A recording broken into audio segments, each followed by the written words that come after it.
आज का प्रश्न है चैप्टर 3 से रस्मरथी, जिसके लेखक रामधारी सिंह दिनकर जी हैं। जैसा कि आप यहाँ पर नीचे देख सकते हैं, प्रश्न 1 करके यहाँ पर एक हमसे सवाल पूछा गया है। यहाँ पर हमसे पूछा गया है रस्मरथी खंड काव्य की कथा वस्तु का संक्षेप में परिचय लिखिए, या रस्मरथी की कथा अपने शब्दों में लिखिए, या रस्मरथी के प्रथम सर्ग की कथा अपने शब्दों में लिखिए। जैसा कि यहाँ पर आप देख सकते हैं, यहाँ पर हमसे नीचे में पूछ रहा है रस्मरथी के प्रथम सर्ग की कथा अपने शब्दों में लिखिए। ठीक इसी तरह आपसे वहाँ पर पूछ सकता है कि प्रथम और द्वितीय सर्ग की कथा लिखिए, या तृतीय या चतुर्थ सर्ग की कथा लिखिए। कुछ भी करके आपसे 2-3 पूछ सकता है। जहाँ पर आपको ऐसे प्रथम द्वितीय सर्ग लगा के पूछ रहा है, वहाँ पर जिन सर्ग के बारे में पूछ रहा है आपको उसी सर्ग का वर्णन अपने शब्दों में करना है, जिसके लिए हमने यहाँ पर 7 सर्ग लिख दिए हैं, 1 2 3 4 5 6 7 करके। आपको जिस सर्ग का पूछेगा वो सर्ग लिख देना, अन्यथा अगर आपको संक्षेप में कथा पूछेगा तो आप संक्षेप में कथा वस्तु लिख देना। यहाँ पर रस्मरथी से एक जरूर हर बार पूछा जाता है, कोई ना कोई आपको जरूर पूछा जाएगा, इसीलिए आपको यहाँ पे 7 सर्ग को कहानी की तरह पढ़ लेना है, ताकि आपको कहानी के जैसा याद हो जाएगा। अगर आपको कहानी के जैसा याद होगा तो लिखने में आसानी होगा, पर इस बात का जरूर ध्यान रखना है किस चीज़ का वर्णन किस जगह पर हुआ है, ताकि आपको प्रथम द्वितीय सर्ग का पता चले कौन से सर्ग से यह स्टेप आया है। यहाँ पर मैं आपको पहले वाले प्रश्न में पहली लाइन का आंसर लिख के बता रहा हूँ। जैसे कि यहाँ पे संक्षेप में पूछ रहा है, इसलिए हम उत्तर हेडिंग डालेंगे और पहले कुछ लाइनें इसके बारे में लिख देंगे, फिर प्रथम द्वितीय तृतीय सर्ग करके ऐसे ऐसे 7 सर्ग हम आपको लिख के बताएंगे। अगर संक्षेप में पूछेगा तो संक्षेप में लिख देना, अगर 1 2 3 प्रथम द्वितीय से सर्ग कोई पूछता है तो आप वहाँ पर ऐसे भी लिख सकते हैं। तो चलिए, इसके लिए सबसे पहले हम उत्तर हेडिंग डालेंगे और यहाँ पर सारांश के माध्यम से हम लिखेंगे। एक बात यहाँ पर हमेशा ध्यान रखनी है कि जिस तरह से इस पैराग्राफ में लाइनें लिखी हैं, ठीक उसी तरह से आप वहाँ पर याद करके लिखें, ये मायने नहीं रखता है। आपको कहानी के माध्यम से याद हो, आप अपने शब्दों में पूछ रहा है तो अपने शब्दों में आप वहाँ पर लिख सकते हैं। कहानी की तरह आप याद कर लीजिए और फिर वहाँ पर अपने शब्दों में लिख लीजिए। जरूरी नहीं कि इन्हीं लाइनों की तरह आपको वहाँ पर लिखना है। चलिए, इसके लिए सबसे पहले हम उत्तर हेडिंग लेंगे और यहाँ पर हम उत्तर में लिख देंगे, श्री रामधारी सिंह दिनकर द्वारा विरचित खंड काव्य रस्मरथी की कथा महाभारत से ली गई है। इस काव्य में परमवीर एवं दानी कर्ण की कथा है। इस खंड काव्य की कथावस्तु 7 सर्गों में विभाजित है, जो संक्षेप में निम्नवत है। यहाँ पर उत्तर में हेडिंग लिखने के बाद यहाँ पर हम नीचे हेडिंग डालेंगे प्रथम सर्ग, और प्रथम सर्ग में किस चीज़ का वर्णन है उसके बारे में हम 2 शब्द यहाँ पर लिखेंगे, जो ये शब्द प्रसंग का काम करते हैं। यहाँ पर जैसे कि हमने प्रथम सर्ग हेडिंग डालने के बाद यहाँ पर लिख दिया है कर्ण का शौर्य प्रदर्शन, और इसके बाद अब हम यहाँ पर प्रथम सर्ग में लिखेंगे, प्रथम सर्ग के आरंभ में कवि ने अग्नि के समान तेजस्वी एवं पवित्र पुरुषों की पृष्ठभूमि बनाकर कर्ण का परिचय दिया है। कर्ण की माता कुंती और पिता सूर्य थे। कर्ण कुंती के गर्भ से कौमार्यावस्था में उत्पन्न हुए थे, इसलिए कुंती ने लोकलाज के भय से उस नवजात शिशु को नदी में बहा दिया, जिसे एक निम्न जाति के व्यक्ति ने पकड़ लिया और उसका पालन पोषण किया। एक बात नोटिस करने वाले, यहाँ पर सूत लिखा है, लेकिन कुछ लोग शूद्र भी कहते हैं, कहीं कहीं पर सूद कहते हैं, कहीं कहीं पर शूद्र कहते हैं, तो आपके यहाँ पर जो लगता हो वह लगा लेना। शूद्र के घर पलकर भी कर्ण शूरवीर शीतलवान पुरुषार्थी और शस्त्र व शास्त्र मर्मज्ञ बने। यहाँ पर आप शूद्र का उपयोग करेंगे तो अच्छा ही रहेगा। एक बार द्रोणाचार्य ने कौरव व पांडव राजकुमारों के शस्त्र कौशल का सार्वजनिक प्रदर्शन किया। सभी अर्जुन अर्जुन की बाण विद्या पर मुग्ध हो गए, किंतु तभी धनुष बाण लिए कर्ण भी सभा में उपस्थित हो गया और उसने अर्जुन को द्वंद्व युद्ध के लिए चुनौती दी। और इसके बाद यहाँ पर दोहा आता है, आंख खोलकर देख कर्ण के हाथों का व्यापार, फूले सस्ता सुयश प्राप्त कर उस नर को धिक्कारे। और इसके बाद कर्ण की इस चुनौती से संपूर्ण सभा आश्चर्यचकित रह गई। तभी कृपाचार्य ने उसका नाम, जाति और गोत्र पूछे। इस पर कर्ण ने अपने को शूद्र पुत्र बतलाया। यहाँ पर सूत और शूद्र का प्रयोग आप कर लेना, क्योंकि कहीं पर सूत और कहीं पर शूद्र बोला जाता है। आप अपने बुक में देखना, जो चीज़ वहाँ पर हो वही इस्तेमाल करना, ठीक है। इसके बाद फिर कृपाचार्य ने कहा कि राजपुत्र अर्जुन से समता प्राप्त करने के लिए तुम्हें पहले कहीं का राज्य प्राप्त करना चाहिए। इस पर दुर्योधन ने कर्ण की वीरता से मुग्ध होकर उसे अंगदेश का राजा बना दिया और अपना मुकुट उतार कर कर्ण के सिर पर रख दिया। इस उपकार के बदले भाव विह्वल कर्ण सदैव के लिए दुर्योधन का मित्र बन गया। इधर कौरव कर्ण को ससम्मान अपने साथ ले जाते हैं और उधर कुंती भाग्य की दुखद विडंबना पर मन मसोस्ती लड़खड़ाती हुई अपने रथ के पास पहुंचती हैं। अतः यहीं पर इस सर्ग का समापन हो जाता है। इसके बाद हमारा आता है दूसरा सर्ग। ये सर्ग पूरा लिखने के बाद हम यहाँ पर हेडिंग डालेंगे द्वितीय सर्ग। द्वितीय सर्ग में यहाँ पर हम लिखेंगे, पहले कुछ इस तरह से हम हेडिंग डालेंगे द्वितीय सर्ग, और द्वितीय सर्ग में लिखेंगे यहाँ पर द्वितीय सर्ग में आश्रम वास का वर्णन है। इसके लिए हम द्वितीय सर्ग में लिखेंगे, द्वितीय सर्ग का आरंभ परशुराम के आश्रम वर्णन से होता है। पांडवों के विरोध के कारण द्रोणाचार्य ने जब कर्ण को अपना शिष्य नहीं बनाया तो कर्ण परशुराम के आश्रम में धनुर्विद्या सीखने के लिए जाता है। यहाँ पर धनुष विद्या भी हो सकता है। परशुराम क्षत्रियों को शिक्षा नहीं देते। कर्ण के कवच और कुंडल देखकर परशुराम ने उसे ब्राह्मण कुमार समझा और अपना शिष्य बना लिया। एक दिन परशुराम कर्ण की जंघा पर सिर रखकर सो रहे थे कि तभी एक विषैला कीट कर्ण की जांघ को काटने लगा। गुरु की निंद्रा न खुल जाए इस कारण कर्ण अपने स्थान से हिला तक नहीं। जंघा से बहते रक्त की धारा के स्पर्श से परशुराम की निंद्रा टूट गई। कर्ण की इस अद्भुत सहनशक्ति को देखकर परशुराम ने कहा कि ब्राह्मण में इतनी सहनशक्ति नहीं होती, इसलिए तू अवश्य ही क्षत्रिय या अन्य जाति का है। कर्ण स्वीकार कर लेता है कि मैं शूद्र पुत्र हूँ या सूत पुत्र हूँ। क्रुद्ध परशुराम ने उसे तुरंत अपने आश्रम से चले जाने को कहा और श्राप दिया कि मैंने तुझे जो ब्रह्मास्त्र विद्या सिखलाई है तू अंत समय में उसे भूल जाएगा। यहीं पर एक दोहा आता है, सिखलाया ब्रह्मास्त्र तुझे जो काम नहीं वह आएगा, है यह मेरा शाप समय पर उसे भूल तू जाएगा। ये दोहा होने के बाद नीचे लिखेंगे, कर्ण गुरु की चरण धूलि लेकर आंसू भरे नेत्रों से आश्रम छोड़कर चल देता है। अतः यहीं पर इस सर्ग का समापन हो जाता है और तीसरे सर्ग का आरंभ होता है। यहाँ पर हम इसको अच्छे से लिखने के बाद हेडिंग डालेंगे तृतीय सर्ग। तृतीय सर्ग में हम यहाँ पर लिख देंगे, तृतीय सर्ग के सामने कृष्ण संदेश, और कृष्ण संदेश के बाद हम यहाँ पर लिखेंगे, कौरवों से जुए में हारने के कारण पांडवों को 12 वर्ष का वनवास तथा 1 साल का अज्ञातवास भोगना पड़ा। 13 वर्ष की यह अवधि व्यतीत कर पांडव अपने नगर इंद्रप्रस्थ लौट आते हैं। पांडवों की ओर से श्री कृष्ण कौरवों से संधि का प्रस्ताव लेकर हस्तिनापुर जाते हैं। श्री कृष्ण ने कौरवों को बहुत समझाया, परंतु दुर्योधन ने संधि प्रस्ताव ठुकरा दिया तथा उल्टे श्री कृष्ण को ही बंदी बनाने का असफल प्रयास किया। दुर्योधन के न मानने पर श्री कृष्ण ने कर्ण को समझाया कि अब तो युद्ध निश्चित है, परंतु उसे टालने का एकमात्र यही उपाय है कि तुम दुर्योधन का साथ छोड़ दो, क्योंकि तुम कुंती पुत्र हो।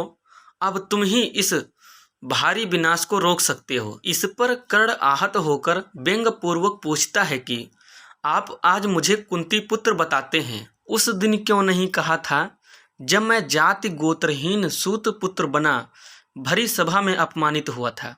मुझे स्नेह और सम्मान तो दुर्योधन ने ही दिया था। मेरा तो रोम रोम दुर्योधन का ऋणी है, अर्थात कर्जदार है। यहाँ पर आप इसको कहानी की तरह ऐसे याद कर सकते हैं। छोटा सा उदाहरण दे रहा हूँ कि जब कर्ण को श्री कृष्ण ने कहा कि आप कुंती पुत्र हो, आप ही इसको बचा सकते हो, तब कर्ण ने उन्हें जवाब में कहा था कि जिस वक्त मैं भरी सभा में जाति और गोत्रहीन को लेकर अपमानित हो रहा था, उस टाइम आप कहाँ गए थे? उस टाइम तो वही व्यक्ति था दुर्योधन जिसने मेरा सपोर्ट किया था, और आज मैं उसका कर्जदार हूँ, इसलिए मैं उसे नहीं छोड़ सकता। इस तरह से आप कहानी की तरह याद कर सकते हैं इसको। अतः अब इसके आगे आते हैं। फिर भी आप मेरे जन्म का रहस्य युधिष्ठिर को मत बताइएगा, क्योंकि मेरे जन्म का रहस्य जानने पर वे ज्येष्ठ पुत्र होने का कारण अपना राज्य मुझे दे देंगे और मैं वह राज्य दुर्योधन को दे डालूंगा। यहाँ पर भी आप इसको कहानी की तरह आगे याद कर सकते हैं कि कर्ण ने श्री कृष्ण से ये बात कही थी कि युधिष्ठिर से आप मत बताना, क्योंकि मेरे बड़े होने के कारण वो अपना राज्य मुझे दे देंगे और मैं ये राज्य दुर्योधन को दे डालूंगा। ठीक है। इसके बाद नीचे एक चौपाई आती है, धरती की तो है क्या बिसात, आ जाए अगर बैकुंठ हाथ, उसको भी न्यौछावर कर दें, कुरुपति के चरणों पर धर हूँ। यहाँ पर इस चौपाई के माध्यम से यही बताते हैं कि धरती क्या चीज है, अगर मेरे हाथ में बैकुंठ भी आ जाए ना, फिर भी मैं कुरुपति के चरणों में नछावर कर दूंगा। इसके बाद यहाँ पर चौपाई लिखने के बाद यहाँ पर लिखेंगे, इतना कहकर और श्री कृष्ण को प्रणाम कर कर्ण चला जाता है। इस सर की कथा से जहाँ हमें श्री कृष्ण के महान कूटनीतिज्ञ और अलौकिक शक्ति संपन्न होने की विशिष्ट दृष्टिगोचर होती है, वहीं कर्ण के अंदर हमें सच्चे मित्र और मित्र के प्रति कृतज्ञ होने के गुण दिखाई पड़ते हैं। अतः यहीं पर इस सर्ग का समापन हो जाता है। इसे आप कहानी की तरह बिल्कुल आराम से याद कर सकते हैं, बिल्कुल सरल भाषा में आप याद कर सकते हैं, बहुत ही आसान है। इसको पढ़ने के बाद यहाँ पर हमारे चतुर्थ सर्ग का आरंभ होता है। चतुर्थ सर्ग में हम यहाँ पर लिखेंगे कर्ण के महादान की कथा। चतुर्थ सर्ग में कर्ण के महादान की कथा है। यहाँ पर चतुर्थ सर्ग हेडिंग डालने के बाद कर्ण के महादान की कथा लिखेंगे और इसके आगे हम यहाँ पर लिखेंगे, इस सर्ग में कर्ण की उदारता एवं दानवीरता का वर्णन किया गया है। कर्ण प्रतिदिन 1 प्रहर तक याचकों को दान देता था। श्री कृष्ण यह बात जानते थे कि जब तक कर्ण के पास सूर्य द्वारा प्रदत्त कवच और कुंडल है, तब तक कर्ण को कोई भी पराजित नहीं कर सकता। इंद्र ब्राह्मण का वेश धारण करके कर्ण के पास उसकी दानशीलता की परीक्षा लेने आए और कर्ण से उसके कवच और कुंडल दान में मांग लिए। यद्यपि कर्ण ने छलवेशी इंद्र को पहचान लिया, तथापि उसने इंद्र को कवच और कुंडल भी दान दे दिए। कर्ण की इस अद्भुत दानशीलता को देख देवराज इंद्र का मुख ग्लानि से मलिन पड़ गया। और अब यहीं पर इसके बाद एक दोहा आता है, अपना कृत्य विचार कर्ण का कर्तव्य देख निराला, देवराज का मुखमंडल पड़ गया ग्लानि से काला। ये दोहा के बाद हम नीचे लिखेंगे, इंद्र ने कर्ण की बहुत प्रशंसा की। उन्होंने कर्ण को महादानी, पवित्र एवं सुधी कहा तथा स्वयं को प्रवंचक, कुटिल व पापी बताया और कर्ण को एक बार प्रयोग में आने वाला अमोघ एक घनी अस्त्र प्रदान किया। यहाँ पर आप बिल्कुल आसानी से याद कर सकते हैं, आसानी से याद करने वाला ही है, क्योंकि यहाँ पर आप देख सकते हैं पहले इंद्र ने उनसे भेष बदल के साधु के रूप में पहले उनके कुंडल और कवच ले लिए, जिसके होने पर कर्ण को कोई नहीं हरा सकता था। इसके बाद उनकी प्रशंसा की और प्रशंसा करते हुए उन्हें एक घनी अस्त्र दिया, जिसे वो जब तक अपने पास रखते तब तक उन्हें कोई नहीं हरा सकता था। जैसा कि यहाँ पर भी आप देख सकते हैं छल कपट वाली बातें चल रही हैं। अतः यहीं पर इस सर्ग का समापन हो जाता है।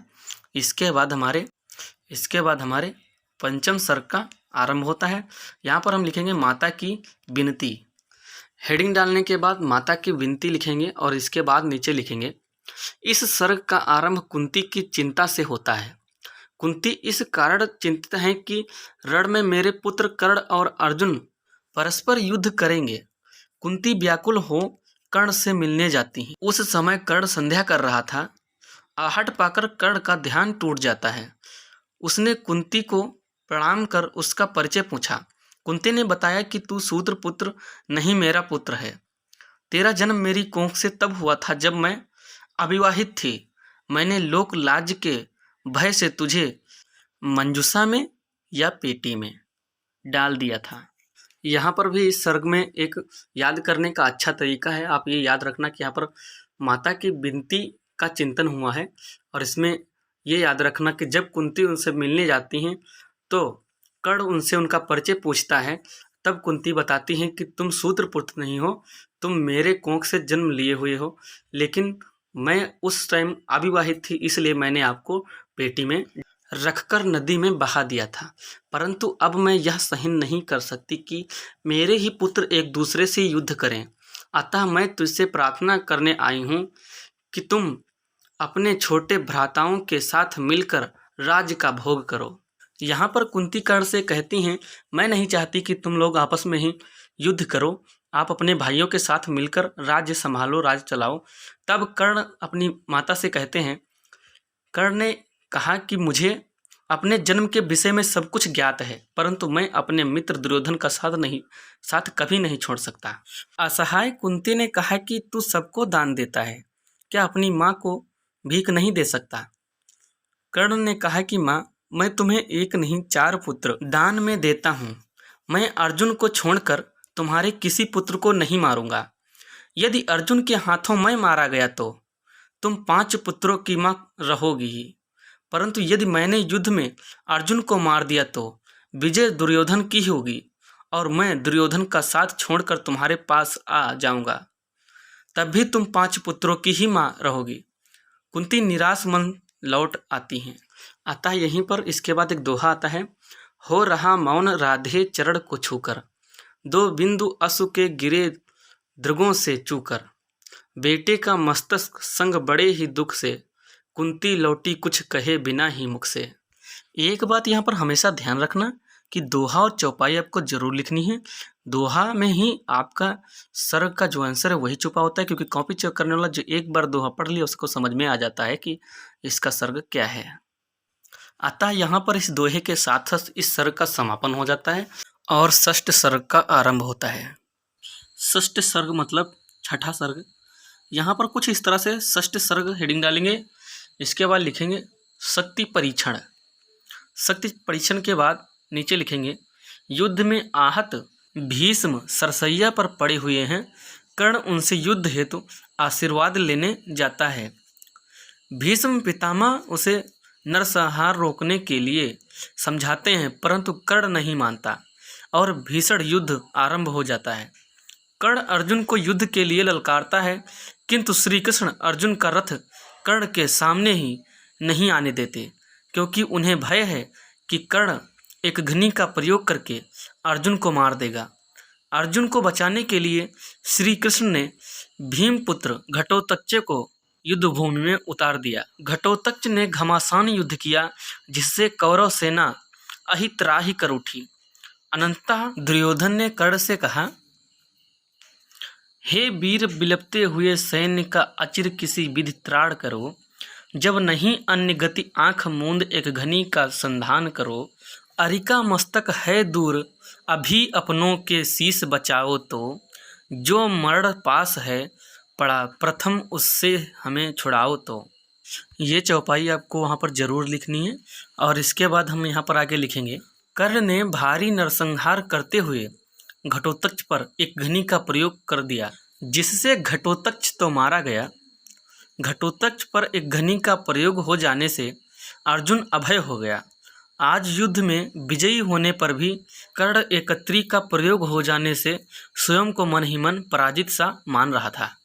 अतः यहीं पर हमारा छठा सर्ग समाप्त होता है। इसके बाद हमारे 7वें सर्ग का आरंभ होता है। इसके लिए हम यहाँ पर हेडिंग डालेंगे सप्तम सर्ग और इसके आगे लिखेंगे, यहाँ पर कुछ इस तरह से सप्तम सर्ग हेडिंग डालेंगे। इसके बाद आगे लिखेंगे कर्ण के बलिदान की कथा और इसके बाद लिखना शुरू करेंगे, रश्मरथी का यह अंतिम सर्ग है। कौरव सेनापति कर्ण ने पांडवों की सेना पर भीषण आक्रमण किया। कर्ण की गर्जना से पांडव सेना में भगदड़ मच जाती है। युधिष्ठिर युद्धभूमि से भागने लगते हैं तो कर्ण उन्हें पकड़ लेता है, किंतु कुंती को दिए वचन का स्मरण कर युधिष्ठिर को छोड़ देता है। इसी प्रकार भीम, नकुल और सहदेव को भी पकड़ कर छोड़ देता है। कर्ण का सारथी शल्य उसके रथ को अर्जुन के रथ के निकट ले आता है। कर्ण के भीषण बाण प्रहार से अर्जुन मूर्छित हो जाता है। चेतना लौटने पर श्री कृष्ण अर्जुन को पुनः कर्ण से युद्ध करने के लिए उत्तेजित करते हैं। दोनों ओर से घमासान युद्ध होता है। तभी कर्ण के रथ का पहिया रक्त के कीचड़ में फंस जाता है। कर्ण रथ से उतरकर पहिया निकालने लगता है। इसी समय श्री कृष्ण अर्जुन को कर्ण पर बाण प्रहार करने के लिए कहते हैं, खड़ा है देखता क्या मौन भोले, सरासन तान बस अवसर यही है, घड़ी फिर और मिलने की नहीं है, बिसिख कोई गले के पार कर दे, अभी ही शत्रु का संहार कर दे। कर्ण धर्म की दुहाई देता है तो श्री कृष्ण उसे कौरवों के पूर्व कुकर्मों का स्मरण दिलाते हैं। इसी वार्तालाप में अवसर देखकर अर्जुन कर्ण पर प्रहार कर देता है और कर्ण की मृत्यु हो जाती है। अंत में युधिष्ठिर आदि सभी कर्ण की मृत्यु पर प्रसन्न हैं, किंतु श्री कृष्ण दुखी हैं। वे युधिष्ठिर से कहते हैं कि विजय तो अवश्य मिली है, पर मिली मर्यादा खोकर। वास्तव में चरित्र की दृष्टि से तो कर्ण ही विजयी रहा। आप लोग कर्ण को भीष्म और द्रोणाचार्य की भांति ही सम्मान दीजिए। अतः यहीं पर इस खंड काव्य का समापन हो जाता है। तो यहाँ पर हमारा रस्मरथी का सारांश या 1 2 3 4 करके 7 सर्ग कंप्लीट हो गए। तो बस आज के लिए इतना ही। मिलते हैं अगले वीडियो में, तब तक के लिए बाय बाय। सब्सक्राइब, लाइक और शेयर।